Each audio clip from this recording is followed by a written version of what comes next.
Hello and welcome to Caps 13 News. I'm Alex Perry. And I'm Nathan Basildua. Flu season is right around the corner, but there are ways to protect yourself and others around you. The flu is something that nobody likes to deal with, but there are ways around it beyond just hoping you don't catch it. Some of these are simple, like if you feel sick, stay home and wash your hands. But Dr. Farrington of the Bryant Student Health Center has one key way to keep the flu away. I think most importantly, the best thing that people can do to prepare for flu season is get vaccinated before it gets here. The flu vaccine is a once-a-year vaccination, so you do need to get it annually, and this is the perfect time to do that. We have them here at the Student Health Center, so you can come in any day, even as a walk-in. You do not have to have an appointment. We're open Monday through Friday from 8 to 4 and get that flu shot. $20 for the uninsured. She also talked about how COVID and the flu have very similar symptoms, so it's hard to tell the difference. A good way to find out which one it is to go to the Student Health Center and get tested for the flu or get a COVID test. The Veteran Resource Center are expanding their options for student veterans. For the last 5 years, student veterans have had the opportunity to use the resources at the Veteran Resource Center located in Whitesett Hall. This year, the Veterans Resource Center has gained an additional location in the Kansas Technology Center on campus. The new location has been implemented to better accommodate veteran technology majors. Approximately 20% of veteran students involved with the veteran services are technology majors. This new addition allows the students to access these resources at a closer location to their most common classes. This not only keeps students from long trips between the main campus and the tech center, it also helps with connections for Robin Stacklin. This new location has given the new opportunities to emphasize a connection between student veterans. Well, they're interacting with one another too. And as was explained to me this morning by two Marines, they have a bond. I think they appreciate having somebody that's walked in their shoes to interact with, to visit with, versus, your typical 18, 19-year-old student that still lives at mom and dad's house. Help with receiving benefits through certification with the VA, printer and computer access, as well as dedicated space for them to do work or lounge. The original location is at 102 Whitesett Hall, and the new location is at E219 at the Tech Center. Veteran Resources invites all students who are veterans or active duty to come and see how they can help with their academic success. It may only be October, but starting in the first week of November, students at Pitt State already have to look ahead to the next semester. Caps 13's Devin Bomshin has more. In less than 3 weeks, students can start enrolling for the spring semester. There are some important aspects to think about as they get prepared. With midterms finished, Pittsburg State students now focus on the next semester and begin preparing for enrollment by setting their schedules and meeting with advisors. Some students, like sophomore Joe McGrath, like to pack their schedules so they can spend less time and money in schooling. Usually I'm looking between 18 to 21 credit hours, but like these past 3 semesters, or last year I took 20, 21, this semester I'm at 18, so I'm kind of in that middle ground right there. But some advisors don't recommend this for students. I think at any point, I tell most students I wouldn't do 19 hours. I'd be very careful into even doing 18. I wouldn't do 21 for sure. No matter how many hours students plan to take next semester, they can find out more information such as their enrollment time slots by clicking the Enrollment Information tab and the Schedule of Classes by selecting the Schedule tab at pittstate.edu. For more information, contact the Registrar's Office located in Horace Mann or by calling 620-235-4200. It's important for students to reach out to their advisors now. That way, they will not be behind schedule when enrollment opens, beginning November 6th. Back to you. Thanks, Devin. Next on Caps 13, resident assistant applications are open on campus. More details on that after the break. I've got a lot of things on my mind. Some things might make you laugh, some things might make you cry, some things might even compromise national security. Why is the internet so obsessed with cats? Hashtag dogs are better. Sorry, but it's true. I can't wait for my trip to Vegas this week, and hashtag Friday can't get here fast enough. Have a nice trip. I hate my job. My boss is such a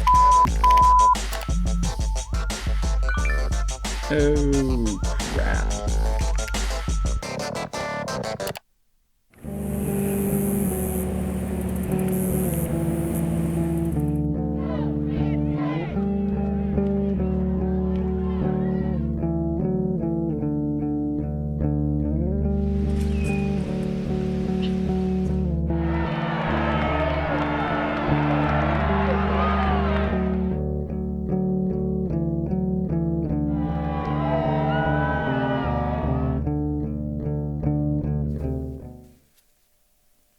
The application for students to become a resident assistant here on campus opens soon.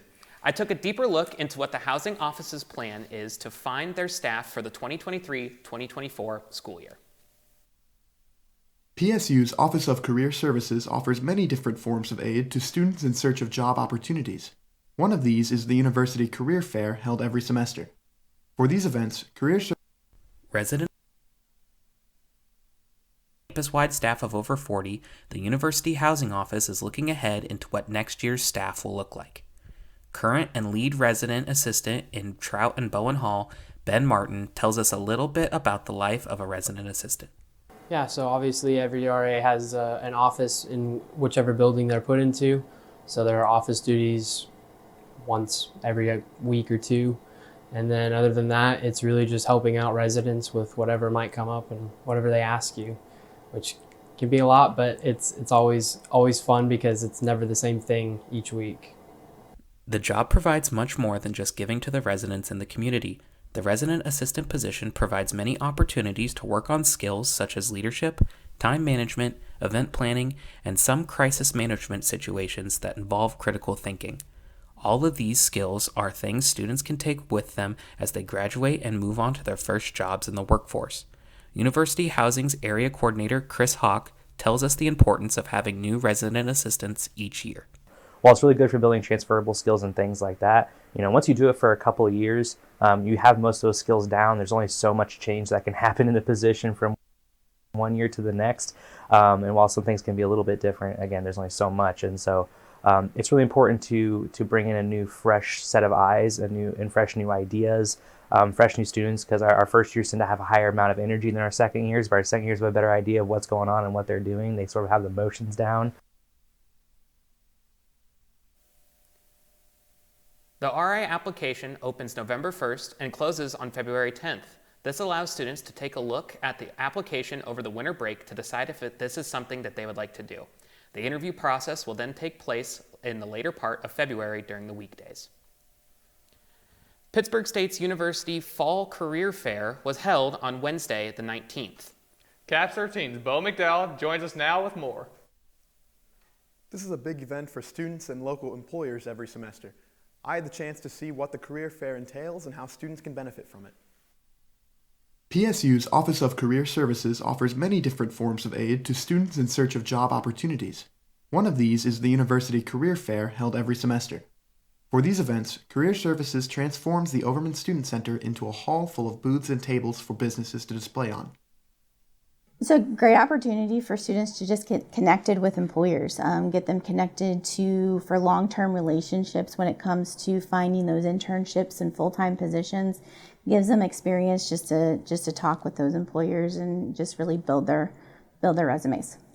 The Career Fair displays over 100 different businesses, including larger corporations such as Walmart and Sherwin-Williams, as well as more local companies like Crossland Construction, Watco, and CDL Electric. One of these local businesses, Beechner Grain, participates to find students of any major. So truthfully, we're just looking to make sure young folks know we're out here, again, because we are local. A lot of students at Pitt State come from maybe farm communities, and that's really the communities we serve. And so our hope is that, they may have a finance degree or a nursing degree, or it may not matter what it is, but they may go to the city and decide, you know what, I kind of like where I grew up, and I like doing the things I was doing when I grew up. So we just want them to know that there are careers in agriculture here locally. In addition to career fairs, the Office of Career Services helps with resumes, interviews, headshots, and job applications. Visit their office in rooms 202 and 203 of the Horace Mann Building or schedule an appointment online at careers.pittstate.edu. While this semester's career fair has already passed, you can start looking forward to next semester's, scheduled for February 22nd, 2023. For more advice and resources regarding career services, visit their office on the second floor of Horace Mann. Back to you. Thanks, Bo.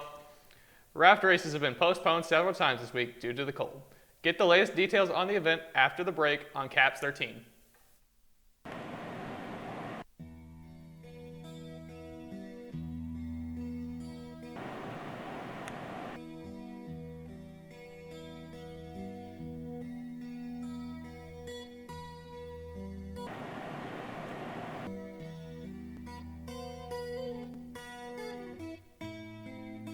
In today's world of technology, if you're not careful with the media that you consume, the media that you consume will consume you. Caps 13 Sports works tirelessly to bring guerrilla athletics to your living room. But when the university heads heard about the lice epidemic spreading into the area, they elected to bring in an expert. Good luck, man. Oh, hey, what's up, Doc?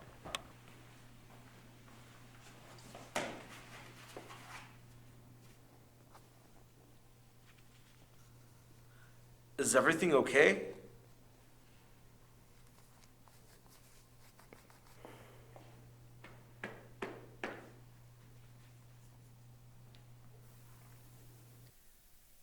Homecoming week is upon us. With that comes the festivities and the events. Raft Races is an annual tradition here at Pittsburg State University, which gives different organizations a chance to compete against each other, building their own rafts and racing them across University Lake, competing for first, and some cash as well. The race is something that helps team building, competitiveness, and continuing carrying tradition. For organizations who take first place, they will receive $100, second place will receive $75, and third place will receive $50. This year's Raft Races has been moved from Tuesday, October 18th to Friday, October 21st at 3 p.m. Homecoming Committee President Hope Rainey tells us about why the students should have been involved and present at this year's Raft Races. Yes, so this year we have Homecoming Grand Champion, which is a new competition aspect we have thrown onto Homecoming. So all the events have certain points associated with them. There is participation and attendance points, and you can get both while being here at University Lake for Raft Races. Awesome. The Homecoming Champion will be announced after the Raft Races on Friday. Bring your chairs and your friends and show support to our school's organizations.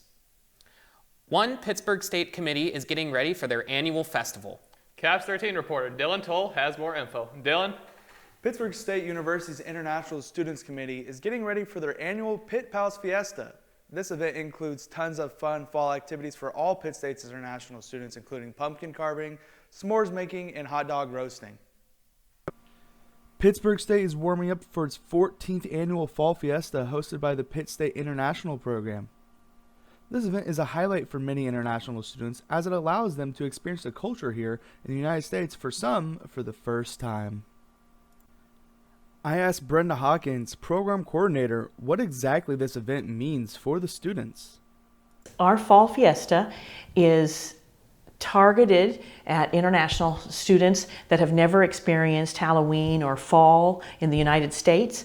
And the Pitt Pal program is a program that pairs an international student with a domestic student to be able to kind of exchange culture while they're here. And one of the great things to do is to come to the Fall Fiesta and get to carve a pumpkin together, get to experience maybe cooking a hot dog over an open fire and making a s'more, and just the cultural fall activities that we do that are so unique. I wanted to hear from an international student as well what this event exactly means to them and how it affects their look on fall in the United States. I spoke briefly with Frida Herrera for more info. This event is too fun for me. I think it's a good time to change knowledge about culture between the countries because I'm from Mexico and we celebrate more like Day of the Dead, but also we mix with Halloween, but we are close each other. But about another continents, for they are new and all this experience, it's so fun for them and you can share with friends. This event will be hosted on October 28th from 4 to 6 p.m. For more info, drop by Whitesett Hall, room 118 to reserve a pumpkin. Caps 13 News, Dylan Toll.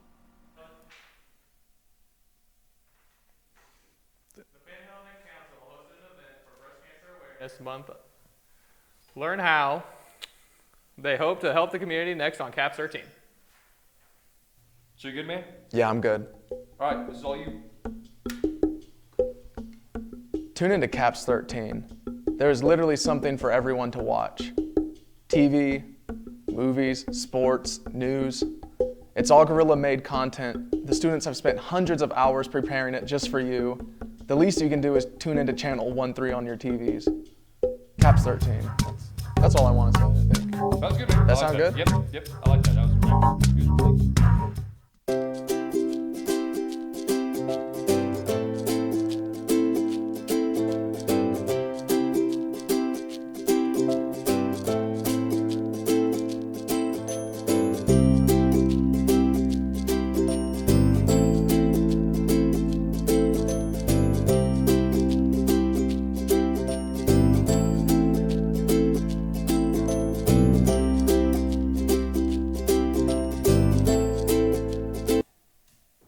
There's a new king in the jungle, and we're not talking homecoming court. The Gorilla football team continues to dominate the MIAA. Last weekend, the Gorilla football team headed to Jefferson City, Missouri to face off against the then 0-6 Lincoln Blue Tigers. After a dominating first half, the Gorillas only allowed the Blue Tigers to score a field goal. The Gorillas went into the second half, leading 28-3, and didn't take their feet off the gas, ending the game ahead 49-10. Thanks to stellar performances by quarterback Chad Dotson Jr. and receivers like Christian Carter and Colby Katzis, both of which over had 90 yards and a touchdown, the Gorillas advanced to 7-0 on the season, now ranking 5th nationally according to the American Football Coaches Association poll. The Gorillas prepare for their Week 8 and homecoming matchup on Saturday at 2 p.m. at Carney Smith Stadium. Austin Kaufman, the team's video coordinator, spoke on their upcoming matchup with Missouri Western for homecoming. If you look at the rest of their schedule, you know, we have that 1-0 mentality, but looking ahead at the rest of the schedule, you see a lot of very winnable games, and I think this weekend, homecoming, very winnable. Hopefully we're, you know, focused and not distracted with all the homecoming stuff, but I think, you know, we'll have a great game plan. We've studied these guys really well. We know these guys, played them for however many years. I think, you know, we'll come in focused, we should win. The Pan-Hellenic Council hosted its annual Big Pink Volleyball event for Breast Cancer Awareness Month. The event, held in the Student Recreation Center, fundraised money to give to the Hope for You Breast Cancer Foundation. Before the volleyball competition kicked off, presenters talked about the importance of self-examinations for early detection of breast cancer in both men and women, following the presentation times. So it's important to us just to show that we are caring, and like the FSL community is also engaging in other things outside of Pitt State. So this is one of their big community service events that they want to give back for all the community that gives them. They also want to give back to all the ones around us. That money raised will go directly back to the community around us, and not just Kansas City at large or at large, but directly to the Pittsburg community. Stay with us after the break as we take a look at how one new advocacy group on campus has recruited presidentship to their cause.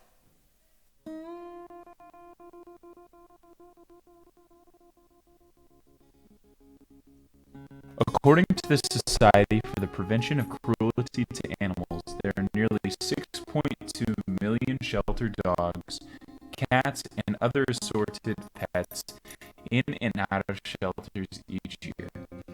For a low adoption fee, or even sometimes no charge at all, you can find your BFF, your best furry friend.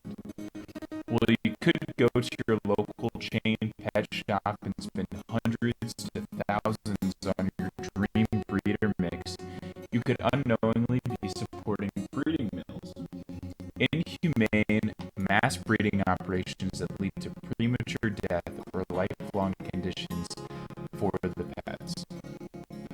Many local shelters are packed and don't have the facilities or staff to help every stray that comes their way, and they need your help too. So, save a furry life and adopt. Don't shop.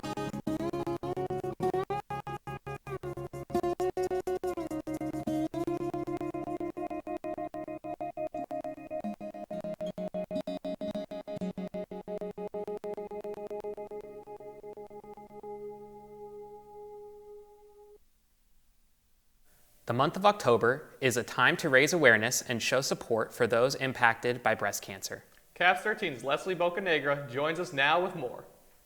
This Breast Cancer Protect Awareness Your Month, Girls Pitt is State student Hannah Eckstein launched a creative way to raise funds for a worthy cause. This Monday, I had the opportunity to learn more about this event. Protect Your Girls is an advocacy campaign on PSU's campus dedicated to breast cancer awareness and prevention. Since beginning the campaign last August as an honors project, Hannah Eckstein believed she could take a step further and turn the project into a real campaign. This Breast Cancer Awareness Month, Eckstein came up with an innovative way to raise funds for the Breast Cancer Research Foundation. Today I am putting on an event called Hi the President. Back in August I had a meeting with Dr. Daniel Shipp, our new president, and he agreed that this would be a great event to have to raise money. So for $5, students are going to come and pie Dr. Shipp in the face, and all of the proceeds will be donated to the Breast Cancer Research Foundation. Plus, Dr. Shipp has managed to convince the rest of his leadership team to come and join us, and it'll be such a great time and a great way to raise money for a very worthy foundation. I spoke with University President Dr. Dan Shipp about his involvement in Monday's event. He agreed that Eckstein's campaign is a creative way to get involved in the community and to increase the focus on research. So hopefully this gives you a sense of how committed I am to students. Hannah came to me earlier this summer, and I was like, absolutely, I'll do anything. So that's been fun to get to know our students through the things that really inspired them and get them excited to come to school. The event raised a total of $393. You can follow Protect Your Girls campaign on Instagram at protectyourgirls.psu. Back to you. Thanks, Leslie. Thanks for tuning in to CAPS 13 News. I'm Alex Perry. And I'm Nathan Bossildua. We'll see you next week.